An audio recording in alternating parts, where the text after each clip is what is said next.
Kurosawa in 4K. Let's talk about it.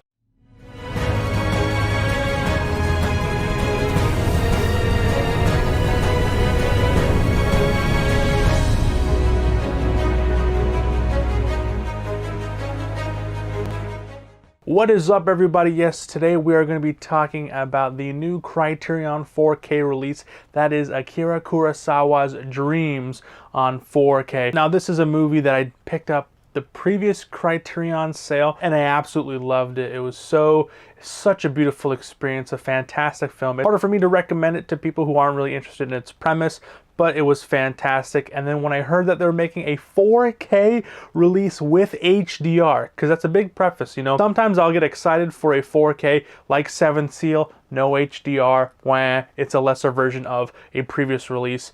So I was a bit on the fence when it came to this, but when I heard that I was getting HDR and the whole treatment, I decided, you know what, this is worth a double dip, and you'll know why later on in the video. But before we get into this review, please make sure to leave a like and subscribe, because it is free and it means a whole lot to me and it pushes me out into the algorithm. So let's get it started. All right, Kurosawa's Dreams on 4K Blu-ray. This is from the 4K scan of the original camera negatives, a 4K digital restoration supervised by cinematographer Shoji Ueda with a 2.0 surround sound master audio soundtrack. This comes with one 4K UHD disc of the film presented in HDR and one Blu-ray with the film and bonus features. This was filmed in 35mm, so you know it's about to look very spicy. To say I was hyped for a 4K HDR release of Akira Kurosawa's Dreams was an understatement. I mean, the film is just a creative smorgasbord of visual storytelling, beautiful sequences, and orgasmic color palettes. So when I heard it was getting the HDR treatment, I was beyond hyped, and what warranted me in upgrading it from my previous Blu-ray release. So, does it live up to the hype? Is there enough in this release to warrant an upgrade from an already stellar-looking Blu-ray disc?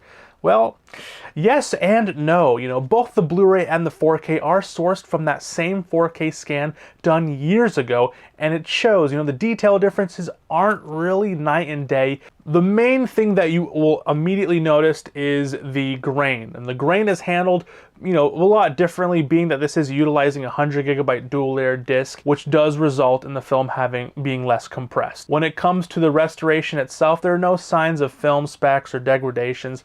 This is a very clean and crisp 4K. More noticeable increases are in details on edges, and when it comes to smaller objects featured on screens, such as those little dolls, more detailed is retained in wide shots, and it is noticeable being a transfer with this new 4K digital intermediate, if you know what to look out for. The show stealer is definitely that new HDR passover, and it is fan-freaking-tastic. Starting off with black levels, there is definitely more detail retained in darker scenes compared to the Blu-rays. The edges on the details for the Blu-rays will sort of just kind of phase in and out without having that gradual loss in clarity, as the 4K would still be, you know, perceivable. The little stitches on sleeves when someone is cloaked in shadow, patchwork in black clothing being more discernible. White uniformity is also great, but they also do look good on the Blu-ray, so it wasn't as much of an uptick compared to the usage of HDR in darker scenes. But oh boy, the primaries get a huge uptick in vibrancy and luster.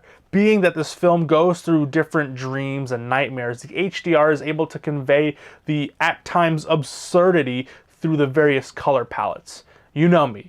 I am a sucker for rich, vibrant reds in HDR, and the reds are just orgasmic. From the red suede, the volcano, the costumes, the color is just beautiful on this presentation. As a purely HDR presentation, this is definitely something I would showcase when showing off my OLED to my friends.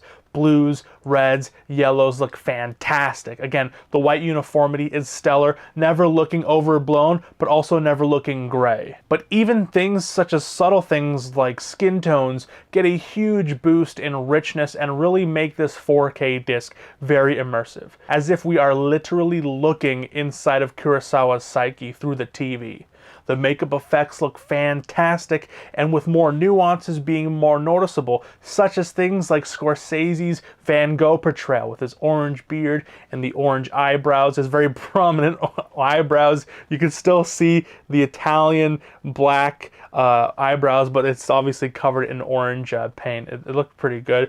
A lot of different makeup effects look fantastic in this release, and the different pops of colors on Scorsese's shirts, different colors look fantastic on costumes and that kind of stuff. Absolutely beautiful of a visual transfer. Now let's get into the audio. When it comes to the audio, it sports the same 2.0 DTS HD master audio, as the same Blu-ray release, but the film sound design doesn't really lend itself to be like this demo worthy, like Dune or something presentation. But honestly, for what it is, it does sound great. Noticeable dynamics are present, perking my ears from time to time. Those equipped with surround sound will catch a good variety of surround. It ticks all boxes for what I honestly expected coming into this film, and it does it well. Dialogue is clear, and being that it is more of a modern film, there's no real pops or hisses or anything like that, as compared to previous Kurosawa films from maybe the 50s or the 60s, where you'll hear those things. This really doesn't have it, and it doesn't sound its age. All right, so to conclude, this release is not for everyone, even for film purists and Kurosawa fans. You will honestly need to have a specific setup to be able to appreciate the changes within this new HDR transfer, as the uptick in sharpness is there, I will give it that, but it's not day and night. Plus, a lot of it, the detail, or a lot of the increase in quality comes from the HDR. For me, having a big OLED screen, it's pretty noticeable, but maybe those with like an LED TV or other LCD screens may not get the fullest out of what this disc offers. So for me, I would give this an 8 out of 10. When it comes to the image quality, it is definitely a 9 out of 10.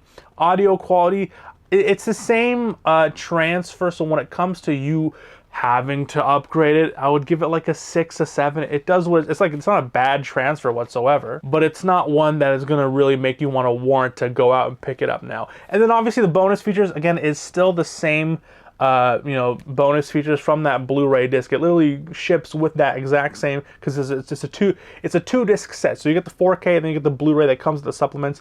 The supplements and the Blu-rays are all the exact same. So for me, I would give it an 8 out of 10. Is it worth it day one pickup, or I guess we're a few days after day one? Of course not. Again, the same bonus features are on it. It's the same clamshell case. It's really hard for me to recommend it. But based on my experience with the absolutely demo-worthy HDR and those inky black levels that really demo test my OLED, made me, it genuinely aided in the film's storytelling and enjoyment, which is honestly the biggest thing for a format of such premium quality. Like how not film purists, but music lovers and music, purists, they'll only buy vinyl because they don't want to listen to this other stuff. They'll buy vinyl. But if you don't have a huge setup with a really nice turntable and really nice speakers, putting a vinyl on one of those shitty, like those little tiny Target things, you're not going to get the best results. So again, if you're equipped, it'll look fantastic, and it's definitely worth the money. It's a very quality 4K disc. But if you don't have that full setup, it's really, really hard to recommend it. But for my setup and for what I saw, I give it an 8 out of 10. Absolutely love the transfer. That HDR looks absolutely beautiful. So those were my thoughts on Akira Kurosawa's Dreams on 4K Blu-ray. Let me know down below, did you guys pick it up on 4K? Did you pass on it? Anyways, that was today's video. Hope you enjoyed it. If you did enjoy it, please make sure to leave a like and subscribe. I am Mates from the Mock Buster YouTube channel. Please have yourself a good day, night, evening, afternoon, morning. Whenever you're watching this, please stay safe. God bless. Support physical media.